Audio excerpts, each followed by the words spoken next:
Some of the strongest people you'll ever meet are the ones you've overlooked. Quiet, sensitive, always the first to forgive, always the last to be heard. It's easy to call them gentle. It's easy to believe they were made for endurance. But what nobody sees is what happens when that endurance runs out. Let's get honest. The most dangerous moment in anyone's life isn't when they're falling apart. It's when they finally stop pretending to be okay.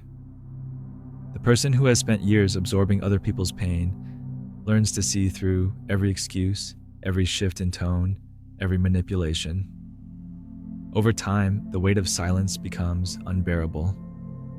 There's a breaking point, not loud, not violent, but precise. It's when someone stops apologizing for what they see. When they stop pretending not to notice the patterns. When they stop carrying responsibility for everyone else's wounds. Maybe you know this feeling. Maybe you've played the peacemaker, the emotional shock absorber, the one who swallows truth to keep the peace. But have you ever stopped to wonder, what would happen if you dropped the mask? What would be left if you stopped shrinking yourself for other people's comfort? The world tells you that sensitivity is a flaw, that seeing too much is a weakness. But the truth is, real strength is born the moment you refuse to lie to yourself any longer. You can't heal what you won't face. The power you've hidden is always there beneath the silence, beneath the need to please. So here's the real question. When does a person finally wake up from the trance of being the victim and become someone who no longer fears their own truth? What will it take for you to stop playing the role everyone expects and show the world who you actually are? She was the kind of person everyone relied on. The one who remembered birthdays, who always picked up the slack, who listened to every complaint without ever interrupting. In any group, she was the silent foundation holding everything together. People grew so accustomed to her presence, her patience, that no one stopped to wonder what it cost.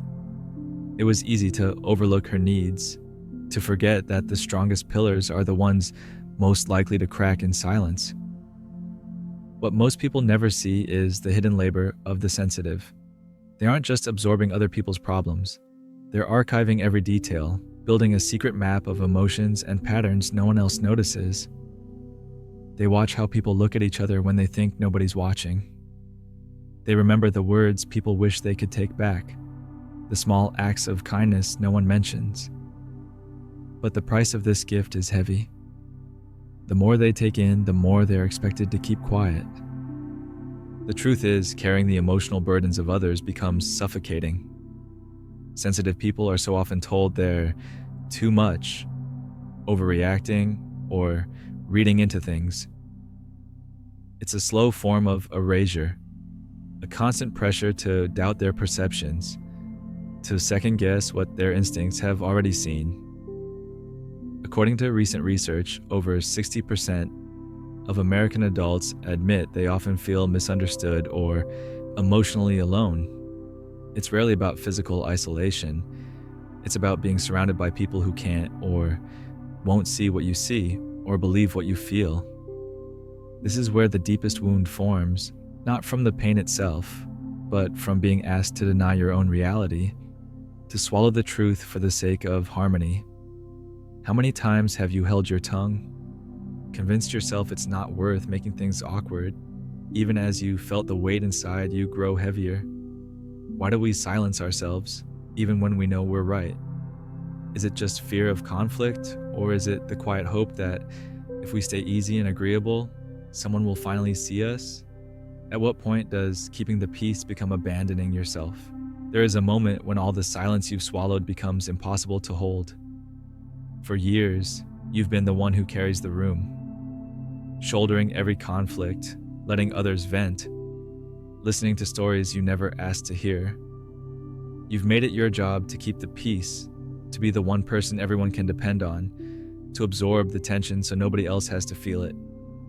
But nobody ever asks what it costs you. What nobody sees is the exhaustion that comes from biting your tongue, the small betrayals, the quiet moments when you feel like you're losing control. apologizing for things you didn't do, agreeing to help just to avoid being called difficult, telling yourself it's not worth the fight.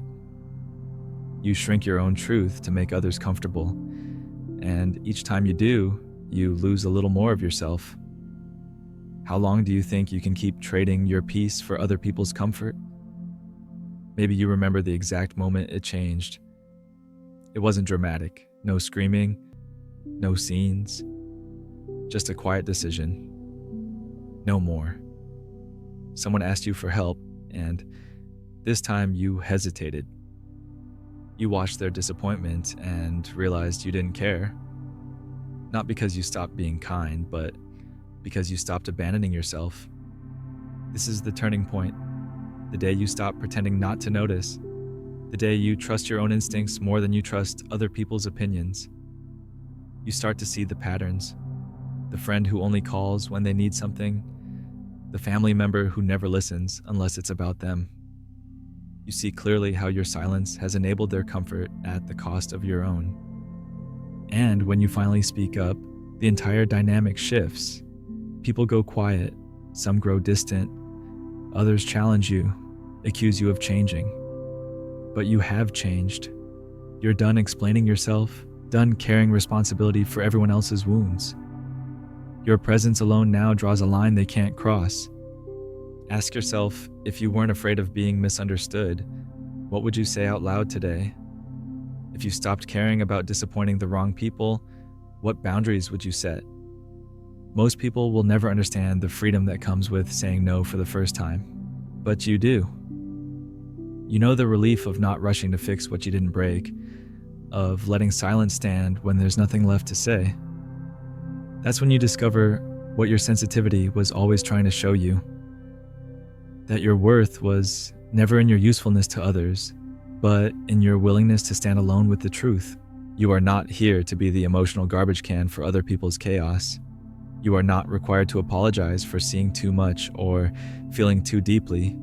The moment you stop making yourself small is the moment you finally come home to yourself. The only question is, are you ready to choose yourself even if it means letting others go? You were never born to be a victim.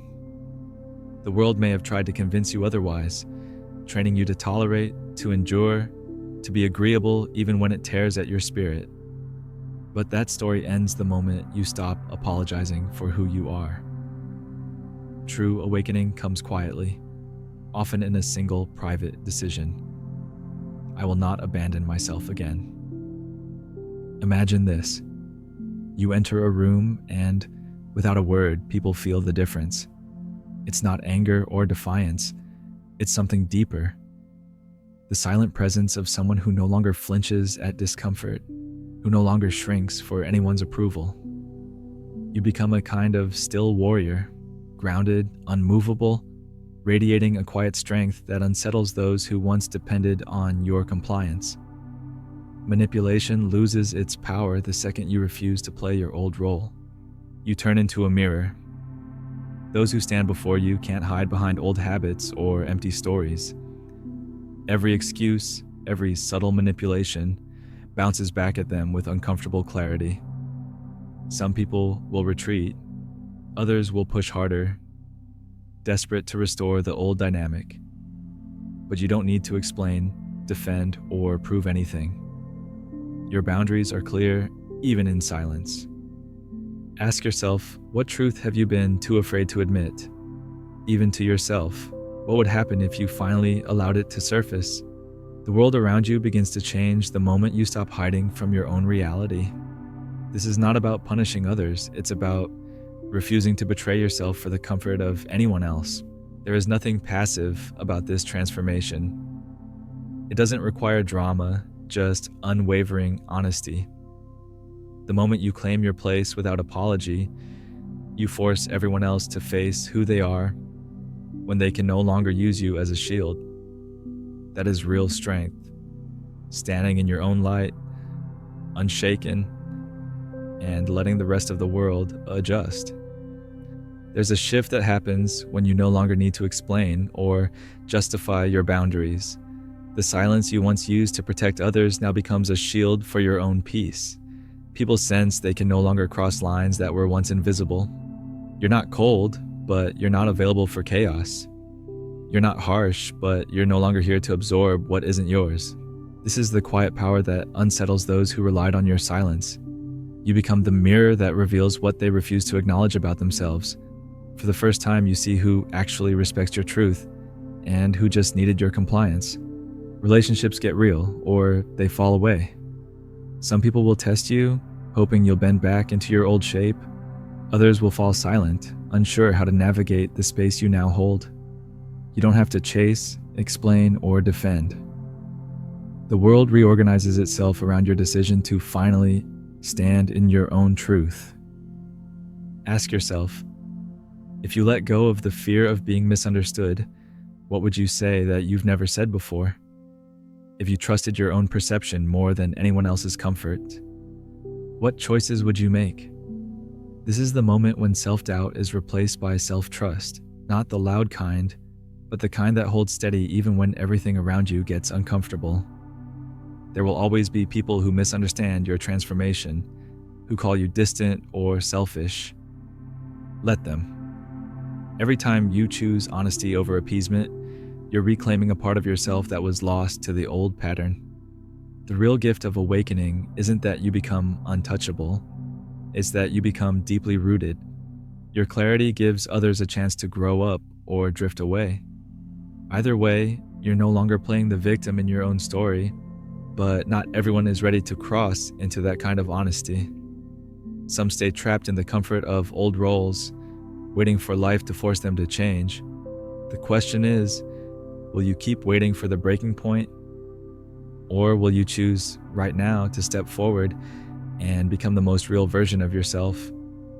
Strength isn't about how much you can endure. It's about the day you stop apologizing for what you see, what you feel, and who you are. That shift isn't loud. It's a quiet refusal to keep shrinking. For so long, maybe you believed your value depended on how much you could carry for others, how easy you could be, how few waves you made. But real power starts the moment you decide you don't need the world's permission to take up space. Imagine what would happen if you finally stopped negotiating with your own truth. If you stopped performing, stopped making yourself invisible just to keep the peace. There's nothing heroic about betraying yourself for people who only love the parts of you that make their lives easier. And the world doesn't change because you keep enduring. It changes because you finally claim the right to exist as yourself, even if it makes others uncomfortable. There's a difference between surviving and living. Surviving is making yourself small, staying quiet, asking for as little as possible. Living is choosing yourself, even if your voice shakes. Living is knowing you don't need to convince anyone to respect your boundaries, to believe your story, or to understand your reasons. Living is letting people misunderstand you, letting the wrong ones drift away, and trusting that your peace is worth more than their approval. Maybe that sounds lonely, maybe it sounds risky, but ask yourself, what's lonelier than abandoning yourself to keep others close? What's riskier than living a life that never belonged to you in the first place? At some point, you have to draw a line between endurance and erasure. You have to decide that being good for others is never worth being a stranger to yourself. This isn't about cutting people off or building walls. It's about being ruthlessly honest with yourself about where your energy goes, about what you allow, about who you become when you stop choosing yourself. It's about understanding that your sensitivity was never a flaw. It was always the early warning sign that something wasn't right. It was your soul calling you home. The most powerful transformation is never dramatic. It's the small choices you make every day to say no when you mean no, to speak when you want to speak, to rest when you need rest, to feel what you really feel even if no one else understands. It's holding your own gaze in the mirror and knowing you're not waiting for anyone else's approval. So, if you're standing at that edge, if you're feeling the pull to stop asking the world for permission, know this: you don't have to wait for a disaster to finally choose yourself. You can start today. You can stop apologizing. You can let people misunderstand you, let relationships change, let silence fall where there used to be noise. And if you've felt that moment of quiet strength, if you've ever made the decision to be real, to be honest, to be true even when it cost you, mark it below. Leave a single word, a short sentence, whatever feels right. You don't have to justify it. This is your proof to yourself.